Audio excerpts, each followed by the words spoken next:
If your dog sleeps next to you at night, you might think it's just cute. It's not. What your dog is actually communicating in those quiet hours could change the way you see your entire relationship. And if you've been misreading it, which most owners do, you may have been overlooking signals they've been sending you for years. Before we go any further, this is Canine Mind. If you care about truly understanding your dog, not just owning one, subscribe right now. What we're about to unpack goes much deeper than most people realize. Let's start with the first truth most owners get wrong. 1. It was never about warmth. A lot of people assume the reason their dog climbs into bed is simple. You're warm. The room is cold. Case closed. But here's the problem with that theory. Dogs are incredibly good at finding comfortable places to rest. They'll choose couches, rugs, crates, sunny spots by the window, even cool tile in summer. If temperature were the only factor, they have options. So, why do they repeatedly choose you?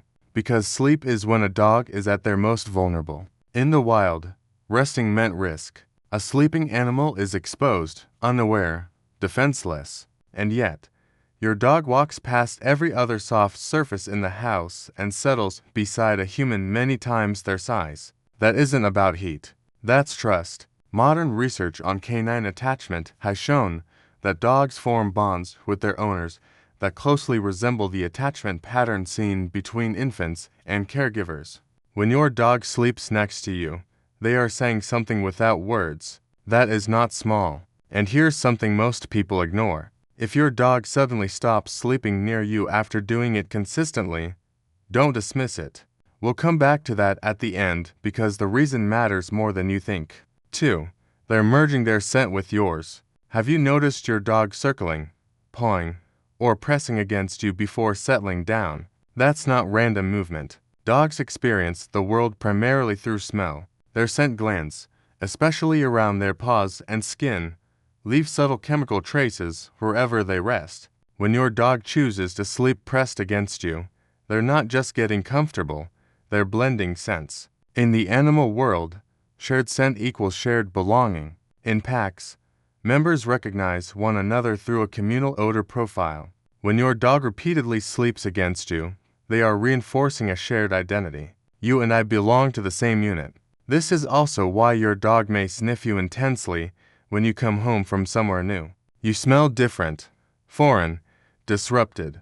That nighttime closeness, part of it is restoration. And if that perspective shifts how you see those quiet cuddles, make sure you're subscribed. Understanding your dog on this level changes everything about how you relate to them. 3. They believe they're guarding you. Have you ever noticed your dog chooses specific spots at night? Near the door, at the foot of the bed, along your back, sometimes even between you and the entrance. That placement is not accidental. Even the most pampered house dog carries ancient instincts. For thousands of years, survival depended on vigilance. Someone had to stay alert. Someone had to respond first. In Wolf and early dog groups, resting didn't mean total vulnerability. There was always positioning, strategic alignment. When your dog sleeps facing the bedroom door, they're watching the entry point. When they sleep near your head or along your spine, they're placing themselves in what their instincts interpret as a protective position. Will they necessarily confront a threat? Maybe, maybe not. But in their mind, they have assumed a role, protector. That sense of responsibility isn't something you trained into them consciously. It's embedded. And every night they show up to that position again, they are fulfilling it. Now, pay attention to this next part because how they sleep tells you even more. 4. Every sleeping position carries a message. Does your dog curl tightly into a ball? That posture protects the abdomen and vital organs. It's a semi-guarded position. If your dog consistently sleeps near you, but stays tightly curled, it may indicate comfort, but not total surrender. It's trust with a layer of caution. Now, what about when they stretch out completely? Legs extended, belly exposed, sometimes even on their back. That is vulnerability at its highest level. The abdomen is one of the most sensitive areas on a dog's body. Exposing it during sleep means they believe nothing in their environment, including you, poses a threat. That level of relaxation is earned. And what about when they turn their back to you? Some owners misinterpret this as distance. It's the opposite. In canine social behavior, turning one's back is a display of trust. And then there's full body contact, pressed against your legs, wedged against your ribs, sometimes in positions that look uncomfortable. That isn't clinginess, it's bonding intensity. They are minimizing physical distance because closeness equals security. 5. They adjust their rhythm for you. Here's something most people never consider. Dogs are naturally wired for activity patterns that don't always perfectly align with human schedules. Their alertness peaks are influenced by ancestral hunting cycles, dawn and dusk. Yet, bonded dogs frequently shift their routines. They stay awake when you're active. They settle when you settle. They anticipate your bedtime. Some even position themselves before your alarm goes off. Studies observing domestic dogs living closely with humans have shown synchronization effects. Over time, dogs adapt their rest and activity cycles to mirror their owners. Think about that. An internal clock shaped by thousands of years of evolution gradually adjusts, not because it has to, but because attachment motivates alignment. They want to exist when you exist. They want to rest when you rest. That kind of synchronization isn't mechanical, it's relational. 6. They sense your emotional state before you do. Have you ever had a stressful day and noticed your dog unusually close that evening?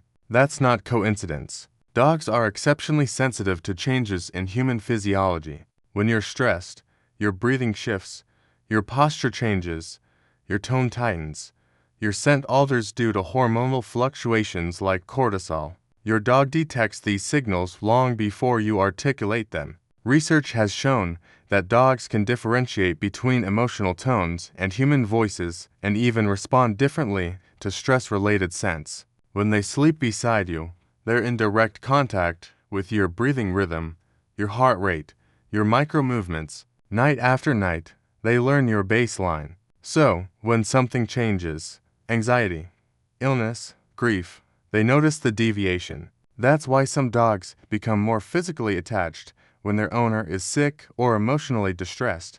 They are responding not out of obligation, out of connection. Now, we need to address something important. 7. If they suddenly stop, pay attention. If your dog has slept beside you for months or years and then abruptly chooses a different place, do not ignore it. Dogs are creatures of habit. A behavioral shift this significant is rarely random. Sometimes the cause is physical, pain, joint discomfort, illness. These can drive a dog to isolate or choose surfaces that feel better on their body. If an older dog changes sleeping patterns suddenly, a veterinary check is wise. Sometimes it's environmental, a new pet, a new person, rearrange furniture, subtle stressors that may seem insignificant to you but feel destabilizing to them. And sometimes it's emotional. Dogs associate spaces with experiences. If something frightening or stressful occurred in the bedroom, they may avoid it as a protective measure. The key is this: when your dog chose to sleep next to you, that was deliberate. If they withdraw, that is also deliberate. It is communication. The nightly ritual of sleeping beside you was never trivial to them. It was trust, identity, protection, synchronization, emotional attunement. So, the next time your dog curls up beside you, don't reduce it to something small. Ask yourself, what are they really saying? And more importantly, are you listening?